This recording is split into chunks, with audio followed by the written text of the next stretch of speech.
ಬೇಸಿಗೆ ಕಾಲದಲ್ಲಿ ಮಾಡ್ತಕ್ಕಂಥ ರಸ್ತೆ ಮಳೆಗಾಲದಲ್ಲಿ ಸ್ಟಾರ್ಟ್ ಮಾಡಿದ್ದಾರೆ.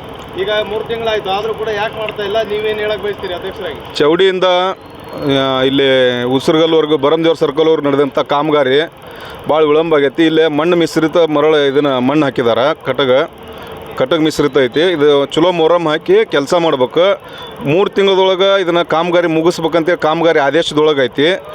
ಈ ಮುಗಿಸ್ದೆ ಹೋದ್ರೆ ಆ ಗುತ್ತಿಗೆದಾರನ ಬ್ಲ್ಯಾಕ್ ಲಿಸ್ಟ್ಗೆ ಹಾಕಿ ಮರು ಟೆಂಡರ್ ಕರೆದು ಪುರಸಭೆ ರಾಲಿ ಮತ್ತೊಬ್ಬ ರಾಲಿ ರಸ್ತೆಯನ್ನು ಸಂಪರ್ಕ ಸರಳಗೊಳಿಸ್ಬೇಕು. ಇಲ್ಲದೆ ಹೋದ್ರೆ ಲಕ್ಷ್ಮೇಶ್ವರ ಜನತೆ ಬರೀ ಉಗ್ರವಾದ ಪ್ರತಿಭಟನೆ ಮಾಡ್ತೈತೆ ಅಂತ ಹೇಳ್ತಾರೆ. ಸರ್, ಈಗ ಸದ್ಯ ಹಬ್ಬಗಳು ಬಂತು ನೋಡಿ, ಇದು ಶ್ರಾವಣ ಮಾಸ, ಎಲ್ಲ ಹಬ್ಬಗಳು ಒಮ್ಮೆಕ್ಲೆ ಬಂತು. ಇವಾಗ ಬಜಾರದ ಮುಖ್ಯ ರಸ್ತೆ ಆಗಿರೋದ್ರಿಂದ ಜನದಟ್ಟಣೆ ಭಾರಿ ಸಂಖ್ಯೆಯಲ್ಲಿ ಇರೋದ್ರಿಂದ ಇದನ್ನ ಅತಿ ತ್ವರಿತಗತಿಯಲ್ಲಿ ಮಾಡ್ಬೇಕು. ಇದು ವಿಳಂಬಕ್ಕೆ ಪುರಸಭೆಯ ಮುಖ್ಯ ಕಾರಣ ಆಗ್ತದೆ. ಜವಾಬ್ದಾರಿ ಯಾರಂತೀರಿ?